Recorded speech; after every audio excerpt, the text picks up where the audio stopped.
महाभारत काल में प्रयाग के तटवर्ती प्रदेश में सुदूर तक फैला श्रृंगवेरपुर राज्य एकलव्य के पिता निषाद राज हिरण्यधनु का था।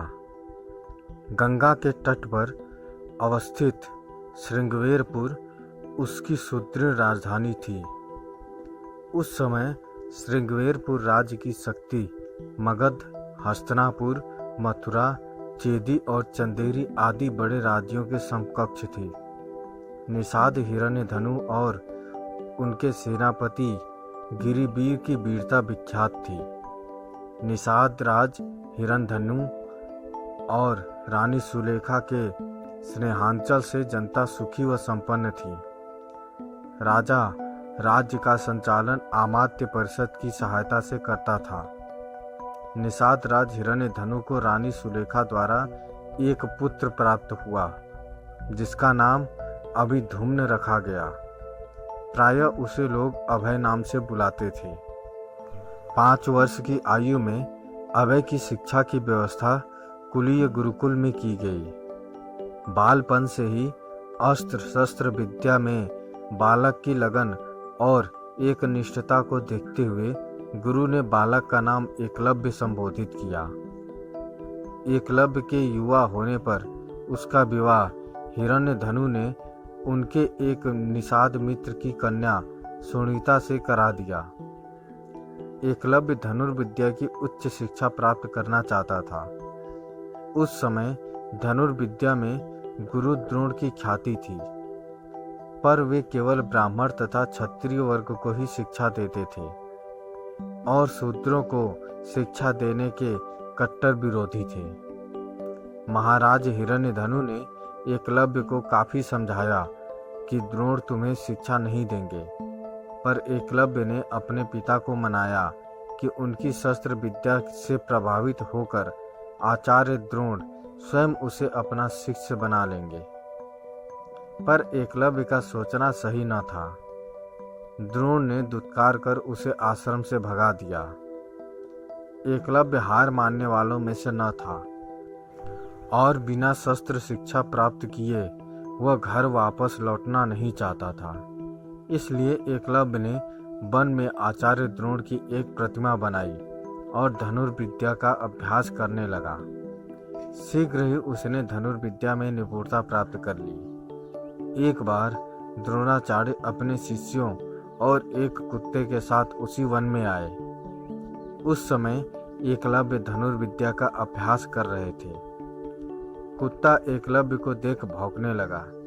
कुत्ते के भौंकने से एकलव्य की साधना में बाधा पड़ रही थी, अतः उसने अपने बाणों से कुत्ते का मुंह बंद कर दिया।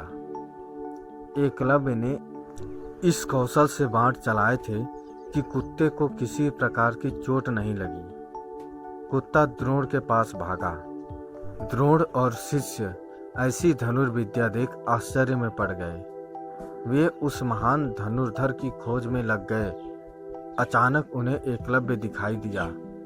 जिस धनुर्विद्या को वो केवल क्षत्रिय और ब्राह्मणों तक सीमित रखना चाहते थे, उसे शूद्रों के हाथों में जाता देख उन्हें चिंता होने लगी।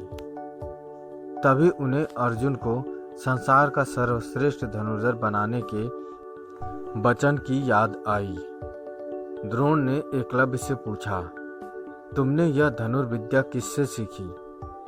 एकलव्य, आपसे आचार्य। एकलव्य ने द्रोण की मिट्टी की बनी प्रतिमा की ओर इशारा किया। द्रोण ने एकलव्य से गुरु दक्षिणा में एकलव्य के दाएं हाथ का अंगूठा मांगा। एकलव्य ने अपना अंगूठा काटकर गुरु द्रोण को अर्पित कर दिया। कुमार एकलव्य अंगुष्ठ बलिदान के बाद पिता हिरण्यधनु के पास चला आता है। एकलव्य अपनी साधना पूर्ण कौशल से बिना अंगूठे के धनुर्विद्या में पुनः दक्षता प्राप्त कर लेता है। आज के युग में आयोजित होने वाली सभी तीरंदाजी प्रतियोगिताओं में अंगूठे का प्रयोग नहीं होता है, अतः एकलव्य को आधुनिक तीरंदाजी का जनक कहना उचित होगा। पिता की मृत्यु के बाद वह श्रृंगवेर राज्य का शासक बनता है। अमात्य परिषद की मंत्रणा से वह न केवल अपने राज्य का संचालन करता है, बल्कि निषाद भीलों की एक सशक्त सेना और नौसेना गठित करता है और अपने राज्य की सीमाओं का विस्तार करता है। विष्णु पुराण में और हरिवंश पुराण में उल्लिखित है कि निषाद वंश का राजा बनने के बाद एकलव्य ने जरासंध की सेना की तरफ से मथुरा पर आक्रमण कर यादवों की सेना का लगभग सफाया कर दिया था। यादव वंश में हाहाकार मचने के बाद जब कृष्ण ने दाहिने हाथ में महज 4 अंगुलियों के सहारे धनुष मार चलाते हुए एकलव्य को देखा तो उन्हें इस दृश्य पर विश्वास नहीं हुआ। एकलव्य अकेले ही सैकड़ों यादव वंशी योद्धाओं को रोकने में सक्षम था। इसी युद्ध में श्री कृष्ण ने छल से एकलव्य का वध किया था। उसका पुत्र केतुमान महाभारत युद्ध में भीम के हाथ से मारा गया था। जब युद्ध के बाद सभी पांडव अपनी वीरता का बखान कर रहे थे, तब कृष्ण ने अपने अर्जुन प्रेम की बात कबूली थी। कृष्ण ने अर्जुन से स्पष्ट कहा था कि तुम्हारे प्रेम में मैंने क्या क्या नहीं किया है। तुम संसार के सर्वश्रेष्ठ धनुर्धर कहलाओ, इसके लिए मैंने द्रोणाचार्य का वध करवाया, महापराक्रमी कर्ण को कमजोर किया और न चाहते हुए भी तुम्हारी जानकारी के बिना भील पुत्र एकलव्य को भी वीरगति दी, ताकि तुम्हारे रास्ते में कोई बाधा ना आए। दोस्तों, एकलव्य की यह कहानी आपको कैसी लगी हमें कमेंट करके ज़रूर बताएं। अगर अच्छी लगी तो शेयर करें, सब्सक्राइब करें और लाइक करें। धन्यवाद।